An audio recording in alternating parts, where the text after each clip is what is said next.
stepmother of 10-year-old Zahra Baker joined police in the search for the missing North Carolina girl. Zahra's stepmom, Elisa Baker, he decided to cooperate, was taken from jail to the newest search site. By providing some information, she says that she is not a killer. Just hours after her husband, Zahra's father, Adam Baker, was arrested. Her parents said they last saw her at 2:30 Saturday morning. You think your wife might have had some involvement in all of it? I don't know. No sign of Zahra. Seems concerned. Dad says he hasn't seen her since Thursday. I don't know how sincere his concern is. 10-year-old Zahra Baker, presumed murdered. Homicide investigation. There's no body yet. Sleeping in her bedroom, her dad reported her missing 12 hours later. Is Elder missing? Yes. For those of you just joining us at the bottom of the hour, we're out to Jay Gasaros, legal correspondent, in session with reports swirling that Zahra's body, the 10-year-old little girl who so valiantly fought bone and lung cancer, dependent on a prosthetic leg and hearing aids as a result of that treatment, body found stuffed in her mattress. Police are denying that, but they are saying they have found a mattress they believe to be Zahra's, and it is covered in DNA. Jay Gasaros, tell me what you know. Well, we know that piece of evidence that they were looking for was the mattress. And late today, when they were just resurfacing the landfill area, they came across a mattress. They are now saying they believe that is the mattress. It is being tested right now as we speak for DNA and every type of forensic evidence they can comb from it. We are also hearing tonight from sources behind bars that stepmommy has cracked and is cooperating with police. We also hear that they have repeatedly asked and demanded that she take a polygraph. So far, we understand she has refused, as has the father. Alicia Lawyers, renowned attorney Joe Lawless out of the Philadelphia jurisdiction, attorney and author. Peter Odom, defense attorney, Atlanta. Peter Odom, why not take the poly? Once again, if they're so innocent, why no poly? Nancy, why would anybody take a polygraph voluntarily? Those things are unreliable. They're not allowed in any courtroom, and you know what they do? They catch people that are telling the truth that might be nervous, and they miss the very good liars that are pathological liars. And you know it, and you know it. And you never used one in court in your entire career. Actually, put Odom up. You never used a polygraph in court. But yes, it must have been by use the polygraph because somebody agreed. And if you would just try to stop talking, just try to control yourself for a minute, lips together.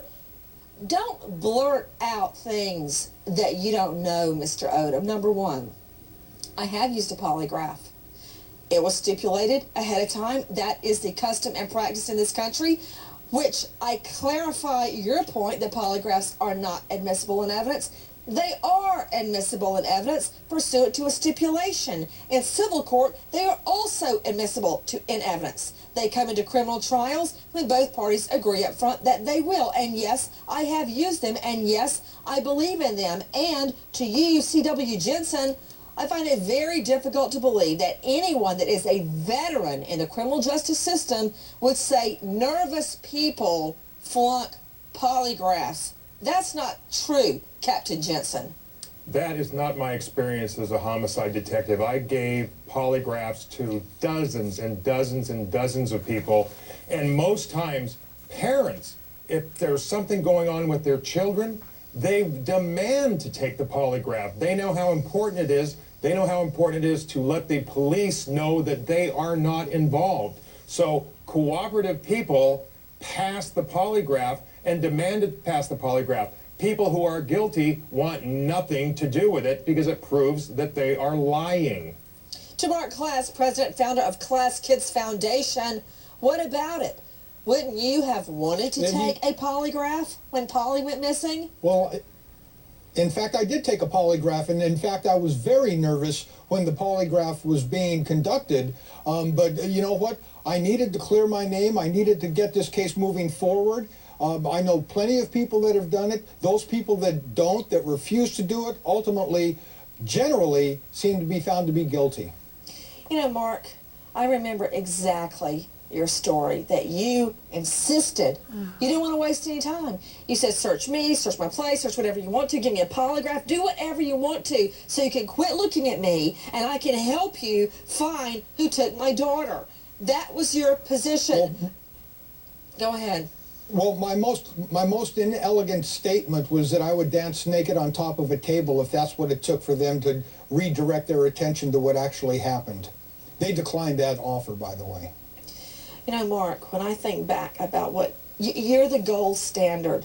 Whenever a child goes missing, I think about poly class. And I think about the way that you behaved, what you did, what you went through when your girl went missing. And I hold every parent up to you. Go ahead, Lawless. Tell me how wrong I am. Well, I don't necessarily think you're wrong, Nancy. I'm not as trusting of polygraphs as you are. I think they can be subjective. I think under certain circumstances they're a useful tool, but I do agree with what you just said about Mark. He is the gold standard for parents with missing children. And I think it does serve a valuable purpose to eliminate certain suspects under certain sets of situations. But if I Unless had a client, they're your clients. Well, it would depend on the client, and it would depend on the circumstances. I want to go to Dr. Veronica Anderson, host of Wellness for the Real World. You can find her at drveronica.com. Dr. Anderson, the first caller was asking about the treatment of little Zahra due to her disability. If she had already fought cancer, lung and bone cancer, yes, she had hearing aids, yes, she had a prosthetic leg, but there wouldn't be any ongoing treatment, just ongoing checkups, correct? Just ongoing checkups, that's correct. Routine, if she's already considered cured of her disease, just routine checkups, yes. You know, I'm wondering if the repeated care for Zahra turned into some kind of angry and misplaced resentment. Out to the lines, Judy in North Carolina. Hi, Judy. For those of you just joining us, reports that little Zahra, 10-year-old, body stuffed in a mattress. That is why police have been so dead set on finding the little girl's mattress. This after we know for a fact Mommy got rid of Zahra's mattress and around the 48 hours before she finally reported her missing. Why get rid of the little girl's mattress after the girl we know was already gone? Judy, North Carolina. Hi, dear. What's your question? Do I have Judy, Elizabeth? Hello? Judy, do you have a question, dear? Yes. First thing I want to say is I love your show. I think you are a beautiful person. And thank you. I know I don't deserve that, but I thank you for saying it. Yes, you do. Oh, yes, you do. You know what I was just thinking, Judy, North Carolina? I was wondering if people on the air could see that I have blue fingernails from playing with Lucy and John David right before the show, and I got magic marker and crayons all on my hands, and I was just thinking how somebody could hurt a child like Zahra that had been through so much already. And now, tonight, we're talking about reports that her little body, just 10 years old, has been stuffed in a mattress. And that's what it has come to. What is your question, dear? Can't they force these people to take lie detectors? I mean, come on. Judy, I'm a mother Judy, and a Judy. grandmother. How many times have I wondered why? But the answer is, under our Constitution, under the Fifth Amendment, right to avoid self-incrimination, right to remain silent, it is viewed as forcing someone to incriminate themselves. You cannot force them to take a lie detector. Keila in Tennessee. Hi, Keila. Hi, dear. Do you have a question? Hello? Yes, dear. You're on the air. Do you have a question? Yes, I was actually just wondering if the police had gave any indication that maybe Zahra went missing weeks before her parents actually reported it. Well, Jane Casares within session. As a matter of fact, that's a very strong possibility. Isn't the last sighting at the end of September at that furniture store? That's right, September 25th. But when police spoke out several days ago, they were asking anyone in the entire month if they had seen her. So I think they have a concern that she went missing, possibly even before that. I did not read anywhere yesterday, and I'll admit that I didn't read everything yesterday, but I did not read or anything regarding that Elisa or Adam refused to take a polygraph. That came out of left field. I didn't see it reported anywhere. So if anyone had seen that article indicating that they both refused to take a poly, would you kindly let me know so that I could read it? Because that hearing that on Nancy's show came out of left field, and boy, that's kind of like putting the horse before the cart, and we don't even know if that's fact.